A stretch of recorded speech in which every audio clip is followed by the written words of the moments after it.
I'm 38M. My wife, Emily, 36F. And I were together for 15 years, married for 11. If you saw us from the outside, you would have thought we were solid. Not flashy. Not one of those Instagram couples posting anniversary paragraphs every month. Just stable, predictable, the kind of marriage people quietly envy because it looks safe. We had a house in a suburb outside Columbus. 2 dogs. Shared Costco membership. Sunday morning grocery trips. Separate blankets because she liked sleeping cold and I liked feeling like a burrito. We knew each other's coffee orders so well we could order without texting first. For most of our marriage, Emily was my safest place. That's probably why it took me so long to realize she had turned into the person destroying me. And honestly, the worst part wasn't even the affair. It was how many people knew before I did. Original post. I've rewritten this post 3 times already because every version makes me sound either pathetic or insane. Maybe I'm both. About 8 months ago, tiny things started changing.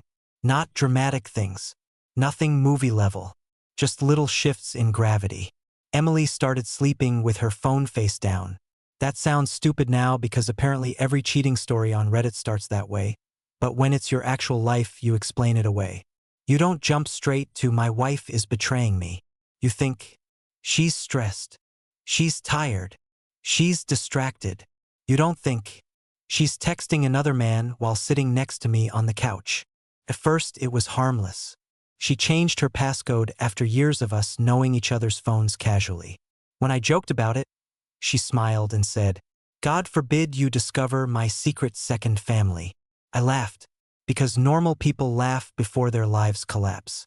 Around the same time, she became weirdly protective of her work life. Emily worked in marketing for a medical software company downtown. Hybrid schedule. A lot of client dinners and late campaign meetings. Again, believable. I trusted her completely. That's important. I never checked her phone. Never tracked her location. Never worried about cheating. I thought we were beyond that phase. Then came Ryan. Ryan had been my best friend since college.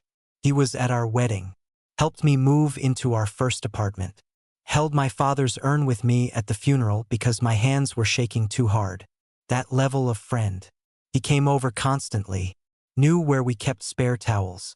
Knew our Wi-Fi password by memory. Emily and him always got along, but in the comfortable sibling-ish way that never bothered me. At least I thought so. The first moment that made my stomach twist happened on a random Thursday night. We were watching TV. Emily was half asleep against the couch arm. Her phone buzzed on the cushion beside her. Ryan's name popped up. Nothing weird there, except the preview message said, "Delete that one lol." My stomach did this strange little drop. Not panic, just awareness, like your brain quietly opening one eye. Emily grabbed the phone so fast she almost dropped it. I remember joking, "What are you two deleting?" And she answered too quickly, "Ugly selfies." Then she laughed, but it sounded rehearsed. That was the first night I couldn't sleep properly. Not because I believed she was cheating, because my instincts suddenly didn't feel relaxed anymore. People talk about intuition like it's dramatic lightning. It's not. It's quiet. It's your body noticing something before your brain allows itself to. The next few weeks were psychological torture. I started noticing patterns I'd ignored before. Emily smiling at texts, then immediately neutralizing her face when I looked over. Taking calls outside. Turning notifications off entirely. Meanwhile, Ryan became oddly inconsistent around me. Overly friendly one day, distant the next. Like a guilty person trying to calibrate himself. One Friday night, we all went out with friends to a brewery. I remember standing in line for drinks when my coworker Nate casually said, "You okay?" I laughed. "Yeah." "Why?" He shrugged. "I dunno. Emily and Ryan seem intense lately." That sentence lodged in my chest like glass. Intense how? He immediately backpedaled.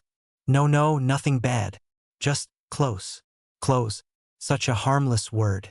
I spent the rest of the night watching them instead of participating.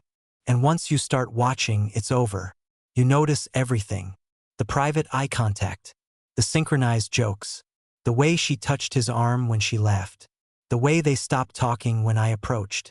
At one point Ryan showed her something on his phone and she physically angled the screen away from me. That image replayed in my head for weeks. I confronted Emily gently the next morning. Not accusing, just honest. Hey, this is probably stupid, but lately Ryan and you feel weirdly secretive around me. She stared at me like I'd insulted her soul. Then came the first gaslighting session. You seriously think I'd cheat on you with your friend? I didn't say cheat. You implied it. I'm just saying something feels off. No, what's off is that you suddenly don't trust me. That conversation lasted 2 hours and somehow ended with me apologizing. That's the terrifying part. Manipulative people don't always scream. Sometimes they calmly rearrange reality until you distrust your own instincts. Afterward, she became extra affectionate for a while. Sex more often. Random kisses. Love you texts during the day. It worked. For maybe 2 weeks. Then things got worse. One night around 1 a.m. I woke up and she wasn't in bed. I found her downstairs sitting in darkness with only her phone lighting her face. She nearly jumped when she saw me. Jesus, you scared me. Why are you sitting in the dark? Couldn't sleep. Her phone screen turned black immediately. Too immediately. Like she'd locked it. I sat beside her. She smelled nervous. I know that sounds insane, but people smell different when adrenaline hits them. I asked who she was talking to. She hesitated half a second too long. Claire. Claire was her coworker. I nodded like I believed her. Then I went upstairs and stared at the ceiling until sunrise. I started becoming someone I hated. Obsessive. Hyper-aware. Paranoid. I'd analyze her tone. Her expressions. How long she stayed in the shower. Whether she carried her phone into the laundry room. I lost 12 pounds in 2 months. At work, my productivity cratered because my brain was constantly running background calculations. Meanwhile, she acted increasingly irritated by my existence. Like my suspicion itself was the real betrayal. Then came the accident. The stupid, accidental moment that detonated my life. Emily left her Apple Watch charging in the bathroom while showering. I wasn't snooping. I swear to God I wasn't. But a text notification appeared. From Ryan. And because watches don't hide previews fully, I saw, "Miss you already." That's it. 3 words. My entire body went cold. Not metaphorically. Actually cold. I remember sitting on the toilet lid because my knees suddenly felt weak. Then another message appeared. Last night was worth it. I don't think I breathed for 10 straight seconds. The shower was still running. She was 10 feet away. And my marriage was already dead. I wish I could say I confronted her immediately. I didn't. That's what people don't understand until it happens to them. Shock doesn't make you brave. It makes you quiet. I walked downstairs like a robot and made coffee with shaking hands. She came down 20 minutes later wearing one of my old college shirts. The same woman I'd loved half my life. She kissed my cheek. Asked if I wanted breakfast. And I looked at her thinking, who the hell are you? I started secretly gathering evidence after that. Not for revenge initially. For sanity. I needed proof because part of me still wanted to believe there was some explanation. There wasn't. Within days I found hotel receipts in our shared email trash. Uber records. Archived messages. They'd been sleeping together for almost a year. A year. Family barbecues. Double dates. Football Sundays. Vacation photos. All fake. And the deeper I dug, the uglier it got. Friends knew. Not everyone. But enough. One couple stopped inviting us places because they felt uncomfortable. Another friend apparently told Ryan he needed to figure his situation out. Situation. Interesting word for detonating someone's life. The worst discovery came from an old iPad synced to her messages. I found conversations between Emily and her sister. Her sister knew everything.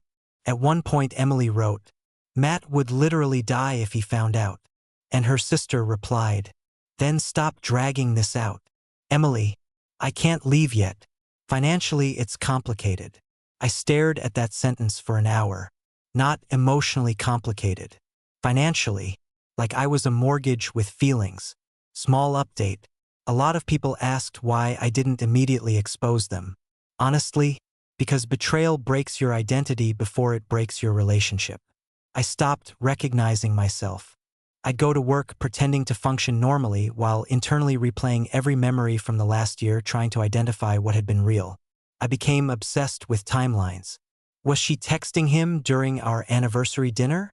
Did they sleep together before Christmas at my mother's house? Did Ryan hug me after sleeping with my wife? You become addicted to pain shopping. Every answer creates 5 worse questions. I barely slept. When I did sleep, I'd wake up at 3 a.m. with adrenaline surges so intense I thought I was having heart problems. Meanwhile, Emily kept acting normal. That almost hurt more. Watching someone casually maintain domestic routines while carrying a secret life is psychologically horrifying. She'd ask, "Should we repaint the guest room?" And I'd think, "You were in a hotel with my best friend yesterday." Human beings are terrifying. Eventually, I contacted a lawyer quietly. Then I waited. I know Reddit loves dramatic revenge stories, but reality is uglier and slower. I needed finances secured first, documentation copied, accounts separated. The emotional side of me wanted to scream. The survival side stayed calm. Ryan kept texting me during this period too. That part nearly broke my brain. Fantasy football memes. Beer recommendations. "Bro, we need to golf soon."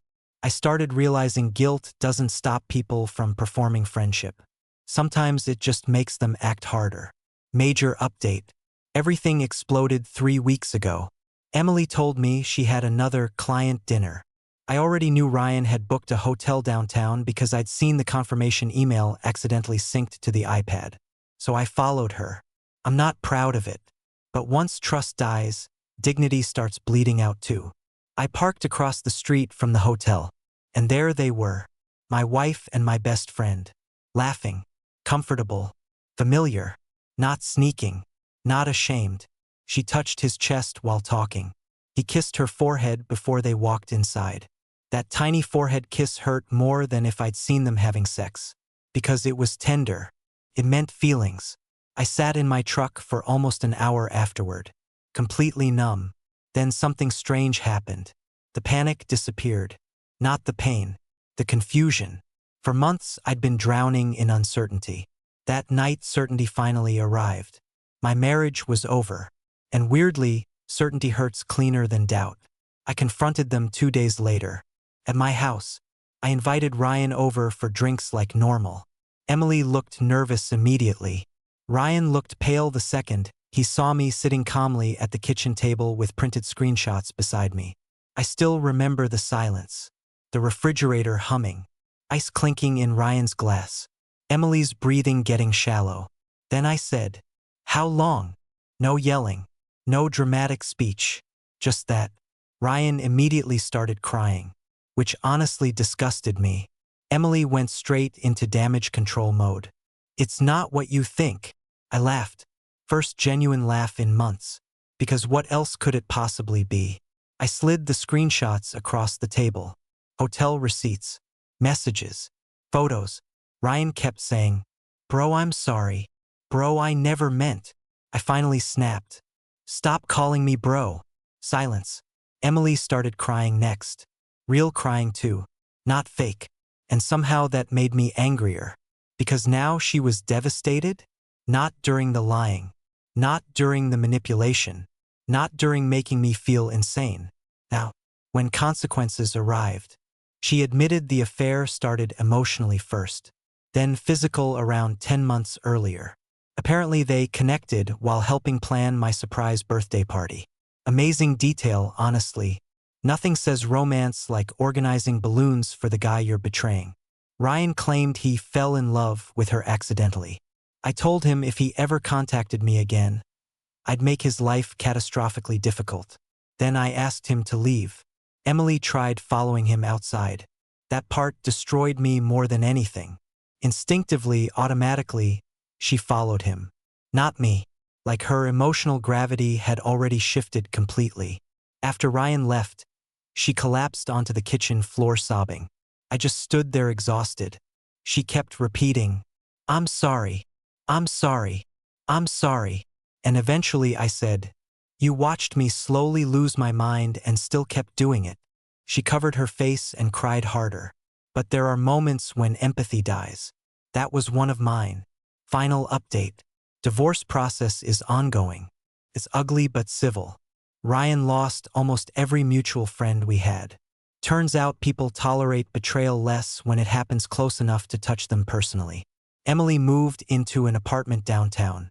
Last I heard, she and Ryan tried dating openly for about a month before imploding. Apparently, relationships built on deceit aren't exactly stable foundations. Who knew? As for me, I'm functioning. That's the most honest word. Not thriving. Not healed. Functioning. I still wake up some nights replaying things. Songs wreck me unexpectedly. Certain restaurants make me nauseous. I can't hear notification sounds without tension hitting my chest. The paranoia lingers too. That's the part nobody talks about enough. Infidelity rewires your nervous system. You stop trusting your own perception. You second-guess kindness. You analyze pauses in conversation like forensic evidence. I used to believe love made people safer. Now I think love just gives someone enough access to destroy you quietly. But despite everything, one realization keeps me moving forward. I wasn't crazy. That matters more than I can explain. For almost a year, I felt myself slowly drowning while the person closest to me insisted the water wasn't real. Getting proof didn't save my marriage. It saved my sanity. And if anyone reading this is stuck in that horrible psychological fog where your instincts keep screaming while someone calmly tells you you're imagining things, pay attention to yourself. Your body notices betrayal long before your heart is ready to accept it.